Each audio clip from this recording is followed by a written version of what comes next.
George leaving the Clippers to go to the Sixers. So Paul George is out of the Western Conference now. The Clippers re-signed James Harden to a 2-year deal, $70 million. Russell Westbrook will be back with the Clippers as well. Kawhi Leonard back. Kawhi Leonard is still a Clipper. They signed Kevin Porter Jr. I don't know if that matters to people. And it definitely doesn't matter probably for the standings. But, Seth, if you look at the Western Conference, the Rockets are 11th. And the Rockets, in my opinion, are not going backwards. The young core is going to be a year older. They added Reed Shepherd.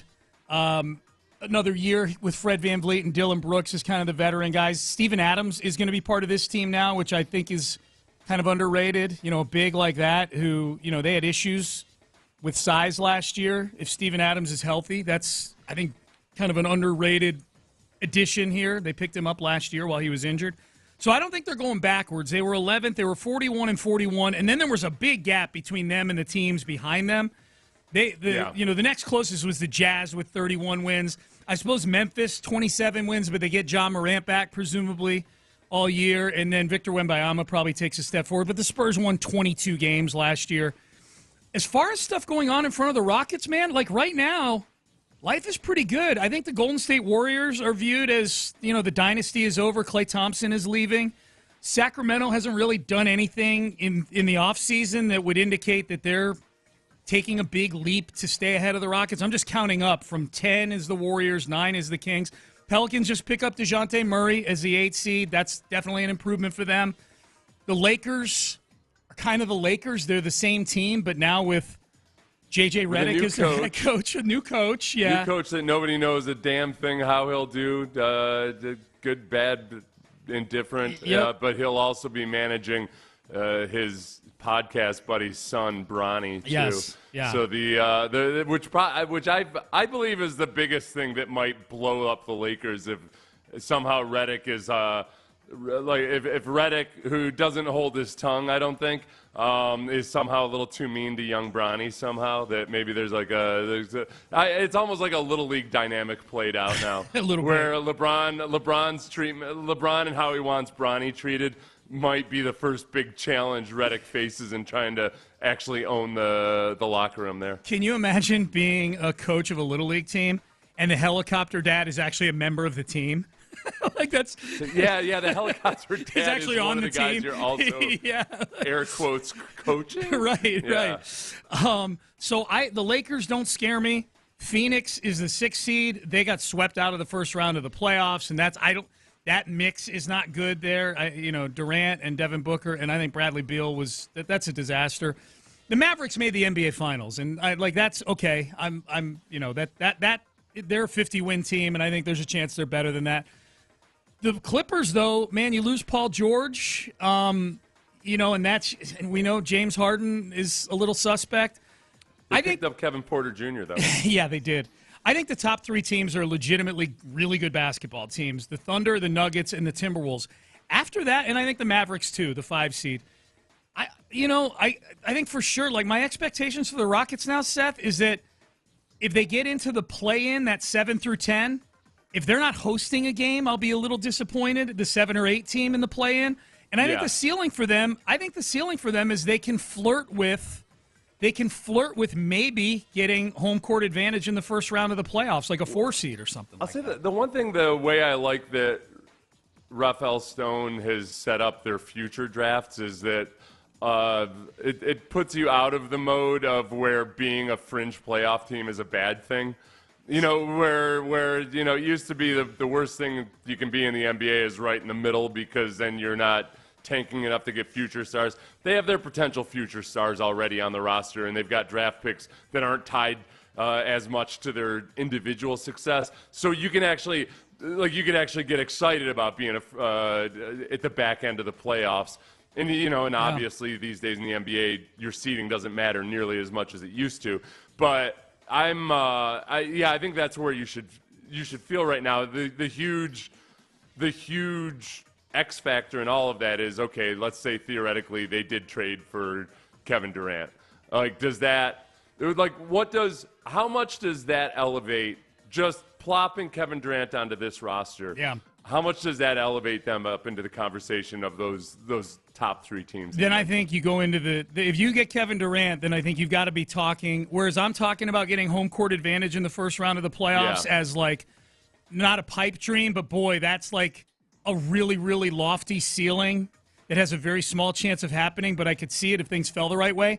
Now that all of a sudden becomes what this phase of Rockets basketball is about. Like, okay, if we're not, I don't think there'd be a 1 seed or anything like that, but I think you're targeting like the 3 or 4 seed if you got Kevin Durant. I'll tell you right now, that's what Kevin Durant's targeting. Kevin Durant ain't coming to a team to be the 7 seed or anything right, like that. Exactly. Yeah, that's know? where, and I guess that's the conversation that you have to have, or that Kevin Durant would have, is even though Kevin Durant once claimed that they never talked about championships when they met in the Hamptons with the Warriors so long ago. I guess, maybe you didn't talk about it because obviously that's you're going on a team there that's very capable of winning a championship. Right. Is this demise of the Warriors dynasty as much fun as you envisioned it being when back when we were all praying it would happen? No, because it didn't happen as fast as I wanted it to. Yeah. It's kind of like the Spurs, the demise of the Spurs. It was after 5 or 6 straight years of me saying, like, well, they'll get old. Yeah. No, they're not going to win. Oh, they won a championship again. Yeah. That extra one they won in 2022 was kind of that was an underrated kick to the junk because you thought they were dead. Right. Like you thought they maybe not like dead, like irrelevant, but they lose Durant in 2019 and they go on to lose in the finals.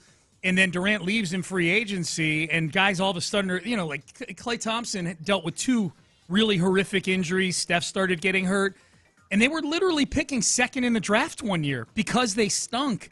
Yeah. And granted injuries, but they were a bad team that year, so you felt like, okay, well, Steph and Klay will come back and Draymond's still there, so they'll still be kind of a pain.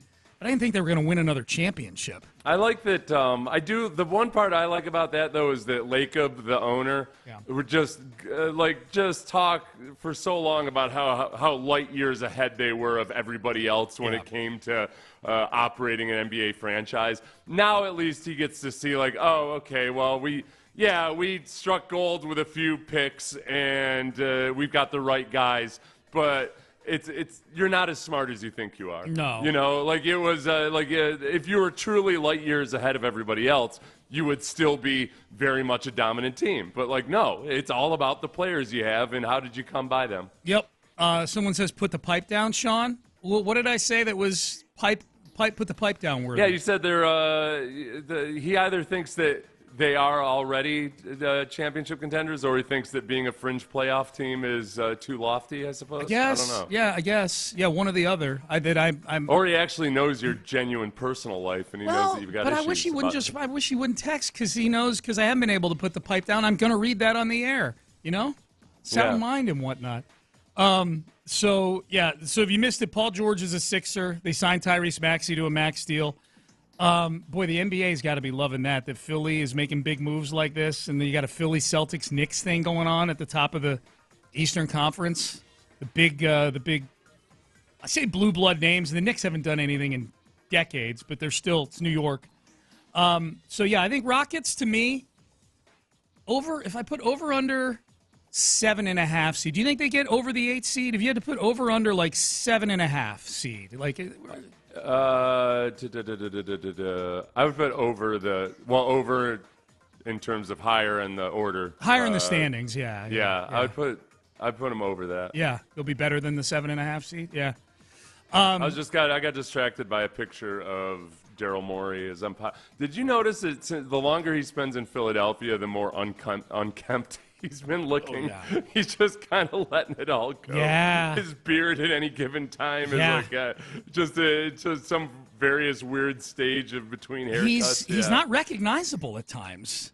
I mean, he's recognizable, but like once you look, you're like, oh yeah, that's Daryl Morey. But no, like Do you think that's just that's the way Daryl Morey was going to start to age, or is it partly also that he's in Philly where they will fight you on the streets if they don't like the way you're managing? I think it's the last part. That is a way more stressful job than this one. Than the one he had here.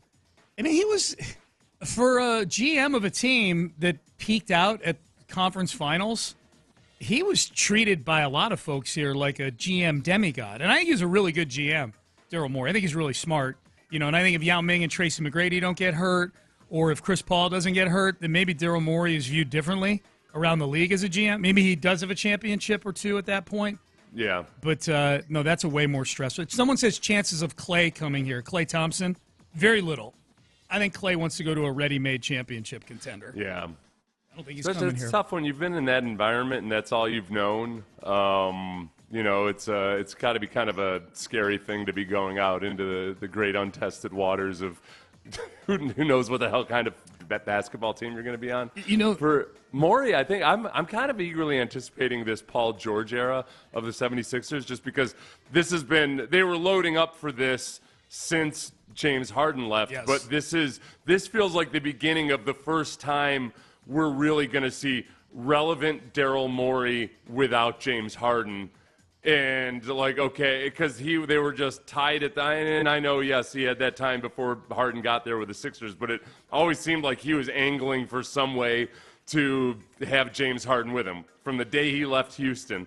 And this feels like he's out on his own for the first time. He's home alone for the first time in his actual adult life. Yeah, and it shows too how much Paul George respects James Harden's opinion. They were teammates with the Clippers. James Harden's over in China talking about what a liar Daryl Morey is, and Paul George is like, deuces, going to play for Daryl Morey and Nick Nurse in Philly. See you later.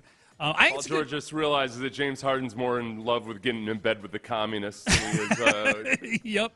with having a good basketball opinion about Daryl Morey. I'm not a huge Paul George guy. I think it's a really good signing for the Sixers. If I can just get past the fact that he's making $50 million a year at age 34. The money's so crazy now, man. It's wild, the money in the NBA. All right, Payne and Pendergast.